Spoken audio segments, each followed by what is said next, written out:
Hello everyone, welcome back to my channel. I hope you all are doing well.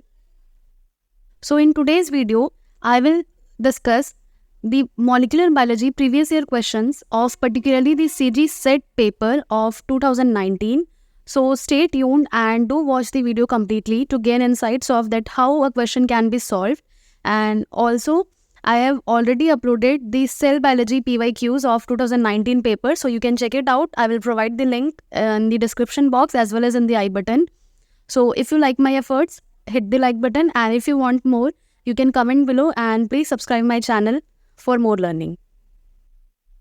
So this is the very first question of today's video, in which it is asked that in E. coli, REC-A gene is involved in recombination as well as repair, and the DNA B gene is involved in unwinding of DNA double strand replication. Which of the following statement are correct about REC-A and DNA B? So REC-A and DNA B के बारे में पूछा गया है. So you have to answer, and this type of questions are known as the combination type of question. यानी कि यहाँ पे ऑप्शंस आपको देखिए दो ऑप्शंस दिए हैं, कॉम्बिनेशन दिया है. फर्स्ट ऑप्शन में है बी सी, सेकेंड में है ए बी एंड लाइकवाइज. सो आप अगर कोई स्टेटमेंट के बारे में नहीं भी जानते हैं, सपोज अगर आप नहीं जानते हैं कि ई कोलाई REC-A का क्या फंक्शन है, अगर उसमें कोई म्यूटेशन होगा तो क्या वो लीथल होगा या लीथल नहीं होगा, सो अगर आपको वो नहीं भी पता है, so what you can do is to solve a combination based question. There is a trick कि आप एक स्टेटमेंट पे काम कीजिए. सपोज आप इस स्टेटमेंट के बारे में नहीं भी जानते हैं, so try to read the statement B, C और डी. एंड अगर आपको लग रहा है कि बी आप बहुत श्योर हैं, कॉन्फिडेंट है 100% कि बी ट्रू ही है, तो आप ऑप्शंस ढूंढिए कि ऐसा कॉम्बिनेशन जिसमें बी हो ही. तो अगर सपोज बी जिस ऑप्शन में है, तो आप डायरेक्टली उस ऑप्शन को चूज कर सकते हैं. जिसमें बी नहीं है आप उसको एलिमिनेट कर सकते हैं. तो कॉम्बिनेशन क्वेश्चन, ये मैं जो ट्रिक है वो CSR के लिए भी बता रही हूँ, at the same time CG set के लिए भी, या कोई भी आप स्टेट सेट का एग्जाम दे रहे हैं, so it will be applicable equally. So combination questions को कभी भी स्किप मत कीजिए, हमेशा सॉल्व कीजिए, बिकॉज उसमें अगर आप एक स्टेटमेंट भी एलिमिनेट करते हैं तो एलिमिनेशन से आप करेक्ट आंसर तक पहुंच सकते हैं. Now let's get back to the question. So अगर आपको ध्यान आ रहा है ये क्वेश्चन पढ़ के, सो this is the question of CSIR. ये एक CSIR का क्वेश्चन है जो डायरेक्टली आपको उठा के दे दिया गया है CG सेट में. सो यहाँ पे अगेन मैं बोलूँगी कि कोई भी क्वेश्चन आप ये मत सोचिए कि ये इस एग्जाम का है तो इसी एग्जाम में आएगा. यू कैन सी कि कैसे डायरेक्टली CSIR का क्वेश्चन CG सेट में आपको देखने को मिल रहा है. सो लेट्स सॉल्व कि ये कैसे सॉल्व हो सकता है. सो यहाँ पे स्टेटमेंट पढ़ते हैं. सो अगर आप इसमें REC-A का फंक्शन नहीं भी जानते हैं, लेट सपोज, तो आप DNA B का फंक्शन यहाँ पे बहुत अच्छे से जानते होंगे. वी ऑल नो कि DNA B act as a helicase. ये एक हेलिकेज है. It means it is responsible for converting the double stranded DNA into single stranded DNA. ये क्या करता है, डबल स्ट्रैंडेड DNA को सिंगल स्ट्रैंडेड DNA में कन्वर्ट करता है. तो ये तो बहुत ज़्यादा इंपॉर्टेंट एंजाइम हो गया फॉर दी रेप्लिकेशन प्रोसेस, क्योंकि अगर रेप्लिकेशन DNA का नहीं होगा, so what will happen, the cell will ultimately die. तो ये वाला स्टेटमेंट तो एकदम करेक्ट है, यानी E coli with mutated DNA B gene does not survive, क्योंकि double stranded DNA single stranded DNA में कन्वर्ट नहीं होगा एंड रेप्लिकेशन प्रोसेस नहीं हो पाएगा पूरा. सो बी स्टेटमेंट करेक्ट है. अगर बी करेक्ट है तो हम उसके हिसाब से आंसर निकालते हैं. बी इसमें भी है, इसमें भी है एंड इसमें भी है, तो डी हमारा ऑप्शन नहीं होगा.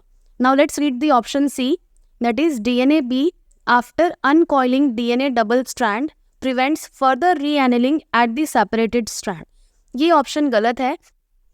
DNA का स्ट्रैंड जब हेलिकेज के थ्रू सेपरेट आउट हो जाता है, यानी जब इसकी हाइड्रोजन बॉन्डिंग डिस्ट्रॉय होगी और सिंगल स्ट्रैंडेड हो गया, तो इसको वापस से जो रीएनिलिंग है उसको रोकने के लिए कौन सा फैक्टर यहाँ पे इन्वॉल्व होता है. तो रीएनिलिंग के लिए DNA B नहीं होता है. DNA B तो खुद हेलिकेज है, वो तो सिंगल स्ट्रैंडेड करता है, बट उसको मेंटेन करने का काम कौन करता है, it is the SSB, that is known as the single stranded binding protein. तो DNA B की जगह अगर SSB रहता तो ये ऑप्शन करेक्ट होता, बट यहाँ पे DNA B दिया है तो ये ऑप्शन गलत हो गया, यानी कि सी गलत है. अब सी गलत है तो ए वाला ऑप्शन फिर गलत हो गया, एंड हमारा डी तो पहले से ही गलत था. अब हमारे पास बच गया A and B and B and D. Now see, REC-A gene is involved in SOS response and helps DNA repair. Yes, this is the correct option rec A gene जो है it is involved in the SOS repair, so option D correct है, यानी कि B और D correct है, मतलब correct answer हमारा क्या हो गया सी। सो रेक ए का फंक्शन क्या होता है, rec A is involved in the recombinase functioning in the recombinational DNA repair in bacteria.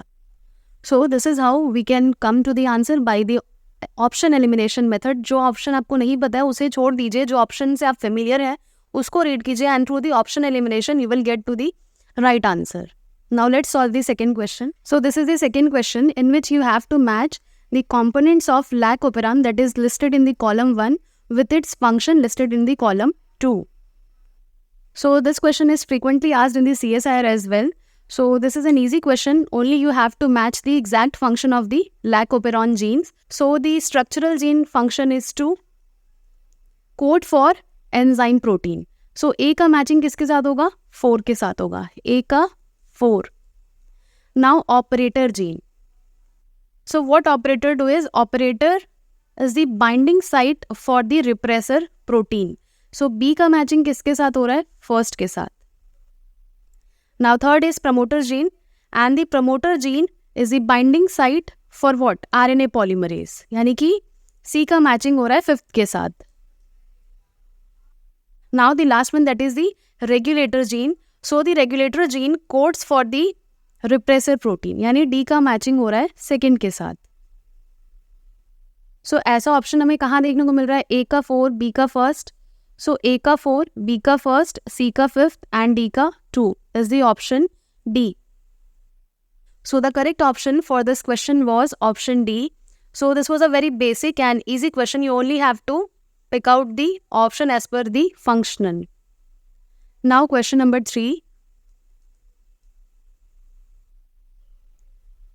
So question 3 says that Western blotting is a technique employed for the identification of what? mRNA, DNA fragment, tRNA or protein.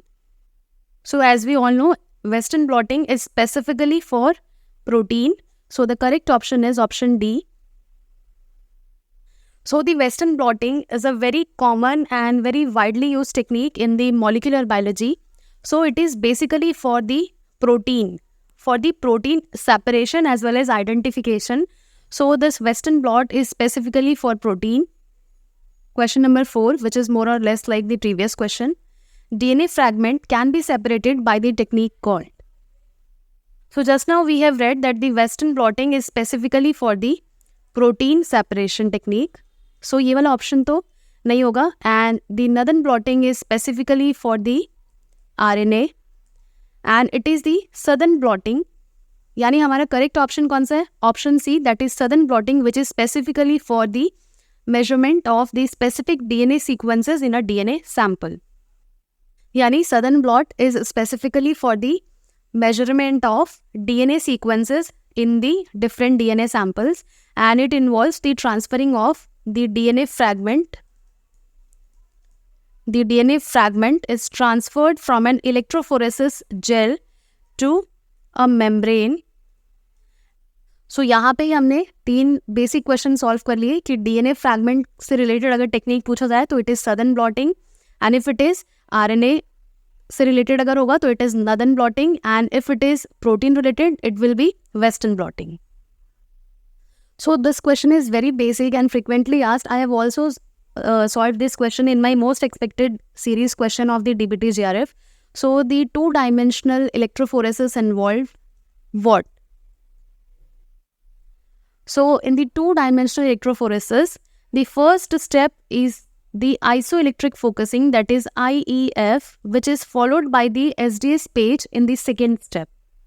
So the isoelectric focusing is a technique which involves the separation of the protein based on their isoelectric point, that is PI, and after that it is separated on the basis of their molecular weight, that is in the SDS page. Now question number 6. So this is again a matching in which there are some chemical listed in the column 1. You have to match its function. So if you have performed the DNA isolation practical in your laboratory, so you will be able to recall the function of EDTA, phenol, SDS and CTAB. So this EDTA, firstly the EDTA stands for ethylene diamine tetraacetic acid. So this EDTA is a chelating agent. You have to remember the word chelating agent. So EDTA is a chelating agent. You have to match. So chelation of divalent ion. So it is responsible for binding the divalent metal like calcium and magnesium. So in the DNA extraction protocol, this EDTA is used to chelate the divalent kettle, which inhibits the nuclease activity. So this is the important function of EDTA. यानी EDTA का matching किसके साथ में हो रहा है? Third के साथ. यानी A का मैचिंग किसके साथ हुआ? थर्ड के साथ. Now phenol. So phenol is more commonly used to remove the protein from the DNA samples. Now the SDS. SDS stands for sodium dodecyl sulfate, which is an anionic detergent. Basically, it is an detergent which is widely used for, remember it is an anionic detergent, and it is used in the DNA extraction to break down the cell and the nuclear membrane. So what it will do? It will degrade the lipid specifically. Membrane में हमारे क्या रहता है? Lipid रहता है. So it will degrade the lipid and also the DNA associated protein. So it is the detergent used to remove the lipid and the DNA associated protein. यानी कि C का किसके साथ मैचिंग हो रहा है? 4 के साथ. और B का किसके साथ था? सेकेंड के साथ. Now C-tab. So C-tab क्या है? So this C-tab stands for cetyl trimethyl ammonium bromide, which is widely used in the extracting DNA from the plant leaves specifically, and mainly ये plant sources से DNA isolate करने के लिए use किया जाता है. So this is specifically for the separation of polysaccharide during the purification. It means कि option first, D का first, and it is a cationic detergent. You can see here C-tab क्या है? एक cationic detergent है. So यहाँ पे matching किसके साथ में आ रहा है? So यहाँ पे you can see A का 3, B का 2. So A का 3, B का 2 is only in option B. So correct option इसका क्या हो जाएगा? Option B. You can take screenshot also. The correct option is option B. Now question number 7, which is swine flu is caused due to. So थोड़ा सा disease के बारे में पढ़ लेते हैं. So swine flu is basically a respiratory disease. It is a respiratory disease basically in the pigs. So एक respiratory disease है which is caused by type A influenza viruses, and there are so many different subtypes and strains of swine influenza viruses which are currently discovered. And now the most or the main swine influenza virus in the US pigs in recent years is the H1N1 influenza virus. So the correct option is option C. तो basically swine flu जो होता है वो एक type का infection है, जैसा कि हमने नॉर्मल अपने लाइफ में देखा है फ्लू या इन्फ्लुएंजा जो वायरस मीडिएटेड होता है. So it is specifically known as swine flu because it is similar to a flu virus that affects the pig. Swine यानी होता है पिग. सो ये उनमें होने वाले इन्फेक्शन जैसा ही होता है.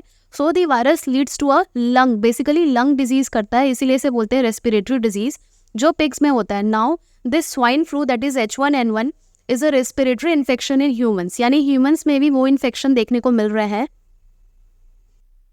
So this is the lengthy question. Now don't panic after reading the lengthy question because they are not so difficult to solve, they are easy. It is only in our mind that lengthy question है तो बहुत difficult होगा. It is not so. And as per my personal experience जो short liners question होते हैं या जो one liners होते हैं they are the most difficult because सिर्फ एक लाइन होता है and mostly they are factual questions. अगर आपको याद है then you can work out, but lengthy questions में आप उसको डिकोड कीजिए. What do you mean by decode? Decode मतलब जैसे एक एक लाइन लिखा है. फॉर एग्जाम्पल इस क्वेश्चन को पढ़ के जब मैं सॉल्व करूंगी जिस तरीके से आप उसको देखिएगा, उसको बोलते हैं डिकोड करना. क्वेश्चन में जो दिया है आप उसे प्रॉपर पढ़िए, अपने माइंड में एक एक लाइन को फिक्स कीजिए एंड देन आप ऑप्शंस के थ्रू कैसे करेक्ट आंसर निकाल सकते हैं, थोड़ा सा भी अगर आपके पास बेसिक नॉलेज है तो. So let's solve this. So in the question it is asked that the challenges faced by the amino acyl tRNA, यानी कि tRNA के बारे में क्वेश्चन है, अमीनो एसाइल tRNA सिंथेटेज के बारे में. In selecting the correct amino acid is more daunting than its recognition of the appropriate tRNA. Now, in case of amino acid with similar structures like valine, isoleucine, this challenges is met by the enzyme possibly through its.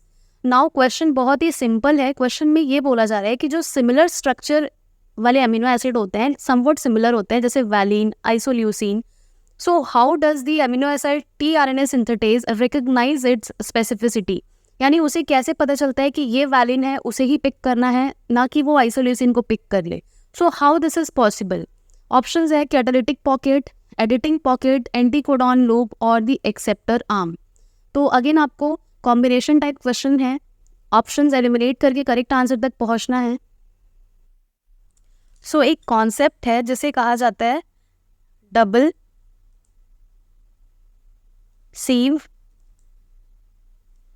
सीव model, which is proposed by AR Fersht. और उन्होंने ये एक mechanism explain किया था कि कैसे जो amino acylation होता है tRNA में, so how it is achieved with high fidelity, यानी हाई एक्यूरेसी के साथ में इसे कैसे किया जाता था. सो उन्होंने ही ये दो मैकेनिज्म बताए थे कि through the help of catalytic pocket and the editing pocket it is achieved. So उसी डबल सीव मॉडल में ये एक्सप्लेन किया गया था that the high fidelity, that is high fidelity or the high accuracy of the amino acylation of the tRNA due to the presence of the catalytic pocket and the editing pocket in the catalytic center of the tRNA.